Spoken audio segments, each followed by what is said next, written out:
Bonjour à toi et bienvenue au message lumière de la famille Myriam. Aujourd'hui, dans l'Évangile, le Seigneur nous parle, nous invite à la discrétion, à vivre les choses dans notre cœur, ne pas rechercher la reconnaissance des autres.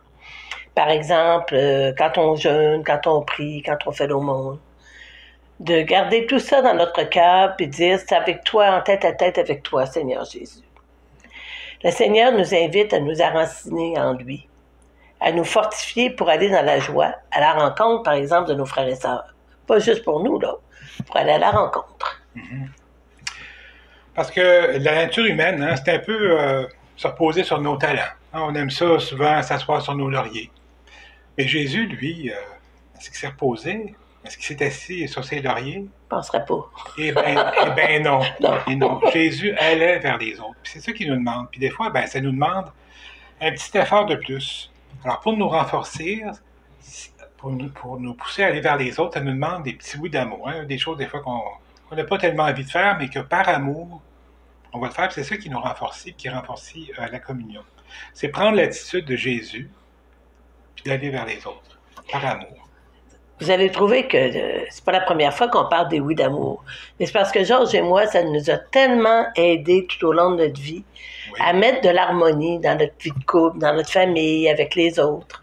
C'est pour ça qu'on revient souvent, puis vous allez voir, on va revenir encore les prochaines fois. Fait que, aller vers les autres, c'est tout simple. À la fois, c'est dans notre quotidien, là. Une chose très simple, moi, qui m'arrive très, très, très souvent, c'est que quand j'ai du temps libre, que j'ai un bon livre ou une émission intéressante à écouter, c'est presque automatique que c'est là que le téléphone va sonner. De quelqu'un qui a besoin de jaser. Là, vous allez me dire, tu as juste à l'enregistrer. Ben non, on n'a pas d'enregistreuse, on n'a pas le câble, on n'a pas... Si je le manque, je le manque. Ouais. Mais est-ce que c'est si grave que ça? Ben non. Je peux choisir de finir mon émission, mais je peux choisir aussi d'aller prendre le téléphone, puis d'écouter l'autre, et avec joie et avec plaisir, parce que c'est la personne qui est la plus importante. Ça fait partie des oui d'amour, ça. Ben oui. Parce que moi, quand je suis chez moi, je regarde dehors, puis je vois mon voisin d'en face qui fait des travaux dehors, puis il fait chaud. Puis le monsieur, il a chaud, puis il travaille tout seul, puis il y a beaucoup de travail, tu sais. Puis... Moi, je suis assis dans le salon à l'air climatisé. Là, je me dis, qu'est-ce que je fais? Tu sais, je reste dans le salon à l'air climatisé, ou je me fais un petit effort, puis je sors dehors, puis je vais lui donner un coup de main. Alors, c'est ça, faire un petit oui d'amour. Je veux dire, je vais le faire par amour pour toi, puis je vais sortir, je vais aller y aider. Puis là, ce que ça fait un beau climat. Tu sais, ça fait qu'à un moment donné, après ça, quand on se voit, on est content de se voir. On s'entraide. Quand ça va être à mon tour, le monsieur, il va sortir aussi. C'est ça qui fait la communion entre les frères et les sœurs dans l'amour. C'est ça, c'est que le petit effort, il nous apporte tellement au niveau de la communion avec les autres que le plaisir qu'on aurait de rester dans nos affaires, d'avoir nos petits plaisirs immédiats, il est décuplé parce que quand on va vers les autres, on revient, on est fier de soi, on est content, puis on a fait surtout un meilleur climat. Ben oui. La même chose quand on voit des gens qui ont moins de revenus. On sait comment l'épicerie coûte cher, de dire « tiens, j'ai fait un surplus, j'ai telle recette, je te l'apporte. » Ou « t'as pas de voiture, veux-tu que je t'aide? On va aller ensemble, on va aller faire l'épicerie ensemble. Je te ramènerai avec ton épicerie, tu vas avoir des meilleurs rabais. » C'est toutes des petites choses qui nous descendent de soi, mais qui fait tellement de bien à l'autre et qui nous fait du bien à nous. Mais on le fait dans le secret de notre cœur. On le fait. C'est ça qu'on appelle à Myriam des petits oui d'amour. Puis c'est des petits oui d'amour en disant oui, Jésus, je le fais pour toi par amour. Mais c'est ça qui nous fait vivre la communion les uns les autres. Il fait nous aimer les uns les autres. Dans notre quotidien, là, on pourrait dire, Georges et moi, ça fait 40 ans qu'on se connaît, on est habitués, on va faire une liste. Ça va vite. On va faire, oui, ça va vite. Une chance, ça veut dire que ça va bien. Oui. Mais, puis qu'on s'aime. On aurait pu se dire au départ, on va se faire chacun une liste. Toi, tu fais ça, moi, je fais ça. Fait que de cette manière-là, jamais qu'on va se confronter, ça va être une paix relative dans la maison. Mais c'est pas ça, la vie de couple. C'est beaucoup plus que ça. C'est beaucoup plus dans les petites attentions. Oui.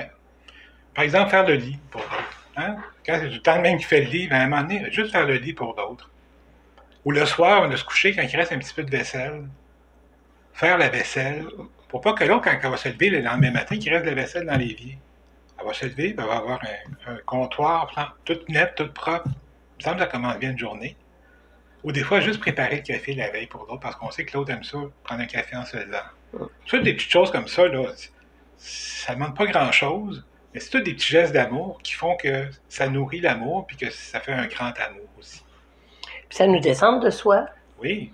Tu sais, moi, si ça me dérange pas qu'il reste de la vaisselle dans le lavabo quand je me couche, ben, je pourrais dire ça me dérange pas. On verra ça demain. Mais si je sais que Georges, ça le dérange, ben, je vais me lever puis je vais la faire, la petite vaisselle qui reste. Parce que je sais que ça lui fait du bien. Il le voit, il me le dit, il est content. Tu sais, c'est tout ça qui crée un beau climat d'amour. Oui. Puis on le fait pas pour que l'autre nous dise merci, puis le voit, puis le reconnaisse. On le fait par amour. Par amour pour toi, Jésus, par amour pour mon amoureux. Oui. Puis quand on y pense, le Seigneur, dans le fond, il ne nous demande pas grand-chose. Mais c'est juste des petites choses. Mais des petites choses, quand il y en a beaucoup, beaucoup de petites choses qui s'additionnent, ça fait des montagnes de belles choses. Puis ça, c'est magnifique. Ça, c'est l'amour, c'est les fruits de l'amour. Puis c'est la joie, puis c'est le bonheur. Quand on cherche le bonheur, où est-ce qu'on le trouve? C'est souvent dans les petites choses, les petits riens du quotidien. Puis ça me demande quoi? Juste un petit effort, mais quand on aime quelqu'un, c'est... Oui. Hein? Alors, elle, ça éprouve que je l'aime. Je le fais aussi par amour pour Jésus, puis pour le monde, puis pour la vie. Ça rend la vie belle. Oui, et c'est comme ça qu'on peut suivre les pas de Jésus. Lui, il s'est décentré de lui pour aller vers les autres. Ben, c'est ce qu'il nous demande. Puis quand on le fait, en plus, le Seigneur, il nous donne au centuple, il nous remet beaucoup, beaucoup de joie. Alors, n'hésitons pas, pratiquons tous nos oui d'amour. Les prochains jours, tout le temps. Je te dis oui, mon amour. On va venir là-dessus. Au revoir. Au revoir et à bientôt. À bientôt. Au revoir.